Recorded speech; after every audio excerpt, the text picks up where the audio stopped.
सब मनुष्य हैं, लेकिन कैरेट गिर गया है, शुद्धता कम है।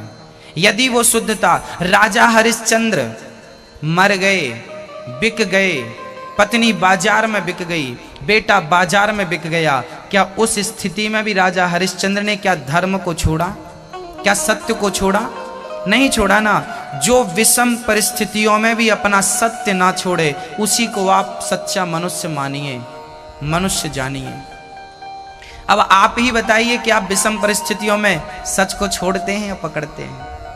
आजकल लोग दिन में 2-4 बार झूठ बोल ही देते हैं, 2-4 झूठ मुंह से निकलता ही निकलता है। जो रोज रोज झूठ बोले उसे आप कैसे मनुष्य कहेंगे? हाँ, जबकि गोस्वामी जी कह रहे हैं कि बड़े भाग्य मानुष तन पावा, सुर दुर्लभ सद ग्रंथन गावा। बड़े भाग्य से मनुष्य का देह मिला है, बड़े भाग्य से ये तन मिला है, इस तन से सच बोल लीजिए। राजा हरिश्चंद्र के बारे में आप लोग जानते हैं कि नहीं? कौन कौन जानता है? हाथ उठाओ। जो जानते हैं वो हाथ उठाएं, जो नहीं जानते उनको हम बताएंगे। राजा हरिश्चंद्र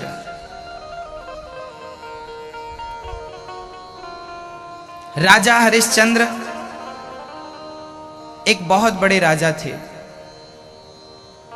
उनकी पत्नी का नाम था तारा, उनके पुत्र का नाम था रोहित। धर्म का बड़ा ख्याल था, कभी वो असत्य नहीं बोला करते थे। राजा हरिश्चंद्र सत्यवादी राजा थे, दान करते थे। राजा हरिश्चंद्र का नियम था कि बिना दान किए भोजन ग्रहण नहीं करते थे। पहले रोज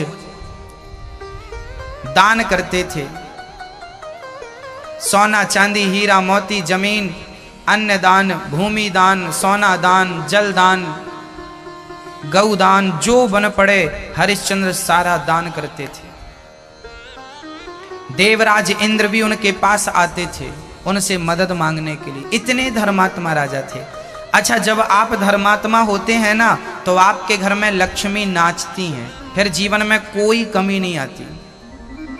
जो सत्य के मार्ग में चलता है ना, उसके जीवन में कभी धन का, लक्ष्मी का अभाव नहीं होता। बस धर्म के प्रति भाव बना रहे बस। हरिश्चंद्र भी प्रेम पूर्वक धर्म का पालन करते थे। एक दिन की बात है, राजा हरिश्चंद्र ने एक स्वप्न देखा। उस स्वप्न में उन्होंने अपना पूरा राज्य किसी ब्राह्मण को दान कर दिया, ऐसा उन्होंने स्वप्न देखा। सब कुछ दे दिया। जैसे ही आंख खुली, सुबह जल्दी से उन्होंने स्नान करके सभा में अपने स्वप्न के बारे में कहा कि आज हमने ऐसा स्वप्न देखा है कि सारा राज्य हमने दान कर दिया। स्वप्न में ही सही लगता है हमें दान कर देना चाहिए, पर किसे? कोई मांगे तो दान करें। तभी विश्वामित्र जी आ गए। विश्वामित्र जी के चरण धोकर हरिश्चंद्र ने भोजन कराया और कहा, महाराज आज मैंने स्वप्न में पूरा राज्य दान किया है, आज मैं अपना पूरा राज्य आपके श्री चरणों में समर्पित कर रहा हूं, क्या आप स्वीकार करेंगे?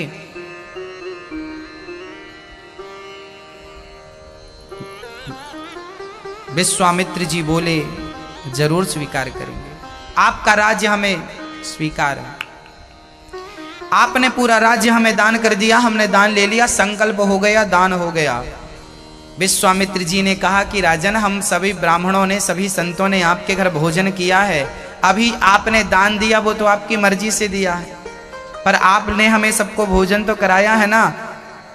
हम 1100 साधु हैं, तो हम सभी साधुओं को दक्षिणा तो देनी पड़ेगी, तो अब आप हमें दक्षिणा दे दो।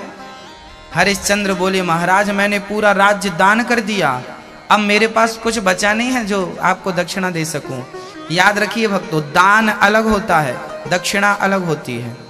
किसी शुभ काम में दिया हुआ द्रव्य उसे दान कहते हैं। पर पंडित जी से सत्यनारायण भगवान की कथा आप सुनते हैं तो पंडित जी को दान नहीं देते, उनकी मेहनत का जो मेहनताना है उसे दक्षिणा कहा जाता है ना। भागवत की कथा सुनने के बाद जो आप देंगे वो दक्षिणा होगी। वृद्ध माओं के लिए जो देते हैं वो दान होता है। तो दान अलग है, दक्षिणा अलग है।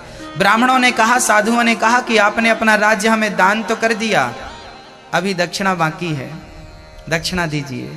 राजा हरिश्चंद्र बोले कि मेरे पास अब कुछ नहीं बचा देने के लिए। विश्वामित्र जी बिगड़ गए। राजन, यदि तुमने हमें दक्षिणा नहीं दी, हम 1100 साधु हैं, कम से कम 1-1 रुपए तो सबको मिले। उस जमाने में 1-1 स्वर्ण, उस समय सोने के सिक्के चलते थे, 1-1 स्वर्ण मुद्राएं तो कम से कम मिलने चाहिए। तो 1100 साधु हैं तो 1100 स्वर्ण मुद्राएं तो लाओ। अब हरिश्चंद्र संकट में पड़ गए। महाराज, मुझे 1 माह का वक्त दीजिए। ठीक है, विश्वामित्र जी ने 1 महीने का समय दिया।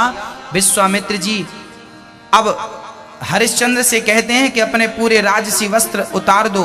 राजा हरिश्चंद्र ने पूरे राजसी वस्त्र, आभूषण इत्यादि सब उतार दिए। पत्नी और बेटा रोहित ने भी सारे आभूषण उतार दिए और सिंपल से, साधारण से वस्त्र पहनकर नगर से निकल पड़े। काम ढूंढने लगे, भाई कोई काम हो तो दे दो, हम काम करके 1100 का कर्जा है सिर पर उतारना चाहते हैं। विश्वामित्र जी बोले कि हमारे राज्य में आप काम नहीं मांगेंगे, हमारे राज्य में आप काम नहीं करेंगे। तब हरिश्चंद्र काशी आ गए, क्योंकि काशी शंकर जी की नगरी, वो किसी के राज्य में नहीं आती, कहते हैं वो शिव की नगरी है।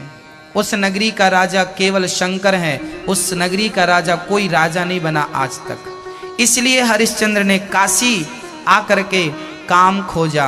2 दिन, 5 दिन, 10 दिन, 20 दिन, आज महीने का आखिरी दिन था। काम ढूंढते ढूंढते महीना गुजर गया पर काम नहीं मिला। विश्वामित्र जी आ गए, हमें 1100 स्वर्ण मुद्राओं का आज आखिरी दिन है, दो। हरिश्चंद्र बोले, महाराज आज सूर्य अस्त के पहले मैं आपकी मुद्राएं आपको दे दूंगा। भक्तों, धर्म का पालन करने पर भी परीक्षाएं देनी पड़ती हैं। आप धर्मात्मा हैं, इसका अर्थ ये नहीं है कि आपके जीवन में संकट नहीं आएगा।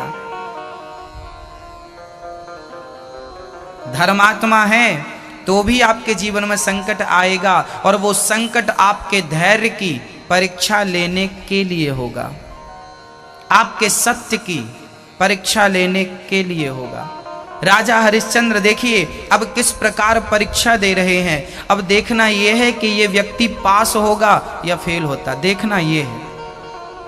पहली परीक्षा तो यह थी कि पूरा राज्य हंसते हंसते दान कर दिया। क्या आप अपना छोटा सा घर किसी को ऐसे दान कर दोगे? ना। हरिश्चंद्र पहली सीढ़ी पार कर गए, हंसते हंसते दे दिया। आज आखिरी दिन था, 1100 स्वर्ण मुद्राओं की व्यवस्था नहीं थी। गंगा के किनारे उदास बैठे थे और गंगा मैया से प्रार्थना कर रहे थे, हे माँ, यदि मैंने कभी धर्म को ना छोड़ा हो, सत्य को ना छोड़ा हो, तो हे माँ आज धर्म मेरी रक्षा करे। तभी पत्नी ने कहा, तारा ने कहा, स्वामी जी आप हमें बाजार में बेच क्यों नहीं देते? हरिश्चंद्र बोले, देवी क्या मैं आपको बेच सकता हूँ बाजार में? सोच भी नहीं सकता हूँ। कोई पति अपनी पत्नी को बेच के अपने धर्म को बचाए, ये कैसा धर्मात्मा है? लोग क्या कहेंगे हमें? हरिश्चंद्र की पत्नी ने कहा, स्वामी जी आप कहाँ बेच रहे हैं हमें? हम तो अपनी मर्जी से बिकेंगी आपकी सेवा के लिए। यदि आपके धर्म की रक्षा के लिए यदि पत्नी को भी सहयोग करना पड़े तो मैं सहयोग करने को तैयार हूँ। मैं क्या कर सकती हूँ? मेरे हाथ में एक भी सोने की चूड़ी नहीं है कि आपको दे सकूं, लेकिन अपना शरीर बेच करके मैं आपके धर्म में सहयोग कर सकती हूँ। पत्नी ने अपना धर्म निभाया, बाजार में खड़ी हो गई, है कोई मुझे खरीदने वाला? एक बूढ़े से पंडित जी आ गए और बूढ़े से पंडित जी ने कहा कि मेरी पंडितानी बड़ी बीमार पड़ी है, तुम क्या मेरे साथ चलोगी?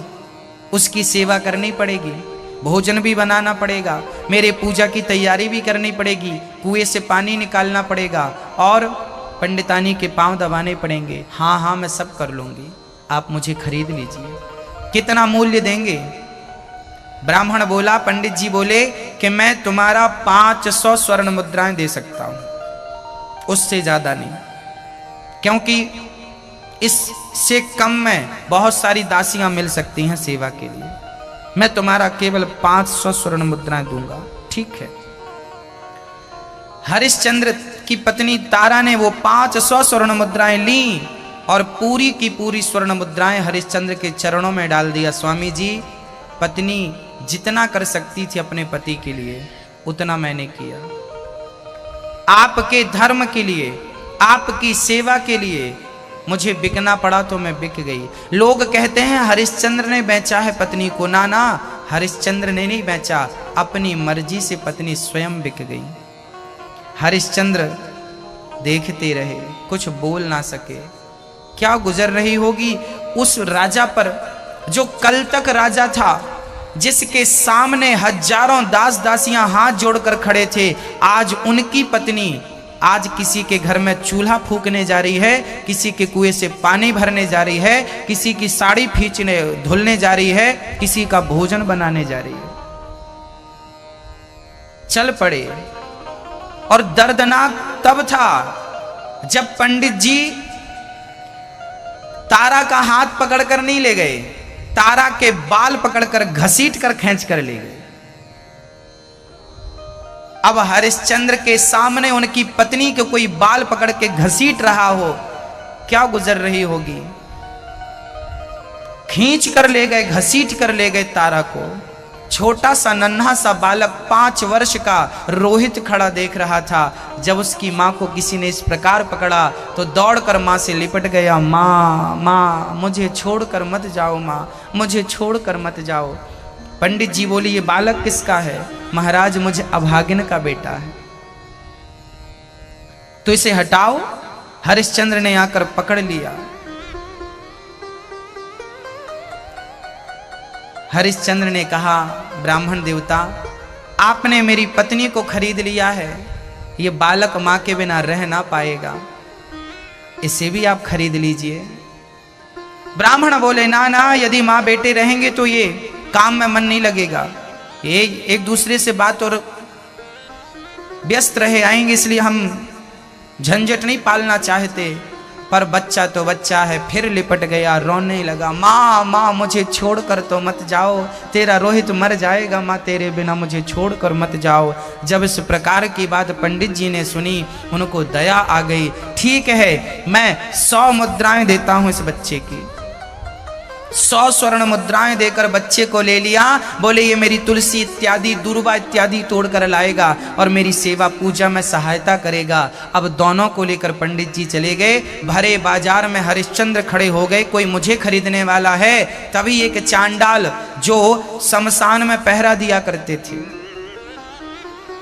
शमशान में पहरा देने वाला डॉम आया और हरिश्चंद्र से कहा कि मुझे कोई खरीद लो। तब डॉम आ गया, चांडाल आ गया, मैं तुम्हें खरीदता हूं, कितना दोगे? बोले, 500 स्वर्ण मुद्राएं दूंगा। ठीक है, 500 की ही जरूरत थी। 500 अपने, 500 पत्नी के और 100 बच्चे के 1100 स्वर्ण मुद्राएं हुई। सूर्य अस्त के पहले हरिश्चंद्र ने विश्वामित्र जी को स्वर्ण मुद्राएं देकर उनके ऋण से उऋण हो गए। हरिश्चंद्र बाजार से अब शमशान की ओर जा रहे हैं और वहां पर हरिश्चंद्र ने देखा कि मुर्दे जल रहे हैं, लोग रो रहे हैं, लोग चीख रहे हैं। भाई, शमशान में क्या होता है? लोग रोते हैं, मुर्दे जल रहे हैं, और वो भी काशी का शमशान जहां हजारों मुर्दे जलते हैं, चिताओं की आग बुझती ही नहीं है। वहां पर जब हरिश्चंद्र को खड़ा किया गया लाठी देकर, आंखों से आंसू आ गए। हे विधाता, तूने कहां लाकर खड़ा कर दिया? भक्तों, समय कहीं भी लाकर आपको खड़ा कर सकता है। ये समय है जो कल तक राजा था, वो आज शमशान में जो भी लोग आते हैं ना मुर्दा लेकर के, उनके ऊपर का कफन ये लेते हैं और टैक्स के रूप में जो मुर्दा आएगा उसे जलाने का टैक्स लेते थे। 1 पैसा 2 पैसा जो भी निर्धारित था वो लेना था। हरिश्चंद्र बोले अपने मालिक से जिनने खरीदा था कि हमारा भोजन, तब उन्होंने कहा कि तुम्हारा भोजन यहीं पर। जो लोग मुर्दा लेके आते हैं ना, तो मुर्दे को 2-4 दिन का भोजन तो लाते ही हैं मुर्दे के लिए, पिंडदान करती हैं, तो उन्हीं का जो बचा है वो तुम खाया करो। राजा हरिश्चंद्र 56 भोग खाने वाले, मुर्दे को जलाने के बाद जो वहां पे चावल बनता था, पिंडदान होता है ना मुर्दे के वहां पे, उसी पिंड को हरिश्चंद्र को खाना था। वहां पर जो लोग लाते थे खाने के लिए, मुर्दे के लिए, कि इनके यहां पर वो बचा हुआ अन्न नहीं होता था, तो वहां पर जो चावल गिर जाते थे जो भी, उसे समेट कर उसी चिता की आग में एक पात्र रख करके और वो खिचड़ी बनाकर गंगा जल डालकर खाते थे। ऐसी विषम परिस्थितियों में भी हरिश्चंद्र ने धर्म नहीं छोड़ा। धर्मो रक्षति रक्षिता। धर्म की परिभाषाएं क्या हैं? ये परिभाषाएं, ऐसा होता है धर्म। धर्म के लिए बिकना पड़े तो बिक जाओ, मरना पड़े तो मर जाओ, यही धर्म है। राजा हरिश्चंद्र ये भी तो कह सकते थे कि मैं तुम्हें क्यों दूं अपना राज्य दान में, क्या जरूरत थी देने की, नहीं देते तो कौन क्या कर लेता, लेकिन दिया ना। धर्म की रक्षा जो करनी थी। समय ने करवट क्या लिया, एक दिन रोहित, अब वो पंडित जी के घर कुएं से पानी भर रही है, पंडितानी बीमार पड़ी है, तो उसे नहलाना, उसे उसकी नित्य क्रिया करना, सब काम करती है। एक बहू अपनी सास की क्या सेवा करेगी जो तारा ने पंडितानी की सेवा की? क्योंकि वो धर्म की बेड़ियों में बंधी थी और आपको धर्म की परवाह ही नहीं है। कौन धर्म की परवाह कर रहा है? आज बेटा अपने माँ बाप की सेवा नहीं करता, दूसरों की, गैरों की तो छोड़ दीजिए, किसे पड़ी है धर्म की? समय देखिए कि एक दिन रोहित बगीचे में पुष्प तोड़ने गया था, तुलसी तोड़ने गया था, तभी एक काला सा नाग रोहित को डस लेता है। रोहित को डसा, सांप का जहर गया, बस प्राण निकलने लगे। मां मां करके चिल्लाने लगे रोहित। बस कहने लगे भैया कोई हो तो मेरी बात सुन रहा हो तो जाओ मेरी माँ से कह दो कि तेरे बेटे को रोहित ने डस लिया, बेटे को सांप ने डस लिया, और माँ को पता ही नहीं कि मेरे बेटे को सांप ने डस लिया। रास्ते से निकलने वाला एक मुसाफिर देखा कि कोई बालक चिल्ला रहा है, जाकर देखा भाई क्या हुआ, बोले मुझे सांप ने डस लिया, आगे मेरी माँ मिलेगी, माँ से कह देना कि रोहित नाम के बेटे को सांप ने डस लिया। अब वो जाकर चिल्लाने लगा भाई रोहित किसका बेटा है, रोहित किसका बेटा है? तारा निकल कर आई मेरा बेटा है। क्या हुआ? बोले तेरे बच्चे को सांप ने बगीचे में। जाकर लगी बेटा रोहित, बेटा रोहित। तब तक पंडित जी ने आवाज लगाई यहाँ आओ, यहाँ आओ महाराज, मेरे बेटे को सांप ने डस लिया। खबरदार जो ऐसी बातें की तुमने, अभी घर में काम पड़ा है, बर्तन पड़े हैं, पूजा की तैयारी करनी है, वो पंडितानी की सेवा बाकी है, और तुम जाने लगी महाराज मेरा बेटा मर गया, सांप ने डस लिया। पंडित जी बोले सांप ने डस लिया, कोई बात नहीं, अभी काम कर लो फिर चली जाना। पंडित जी ने जाने नहीं दिया, पंडित जी ने जाने नहीं दिया। तारा ने उस स्थिति में काम किया, पंडितानी की सेवा की, पूजा की तैयारी की, सारा काम किया, पूरा दिन सेवा में लगा चला गया।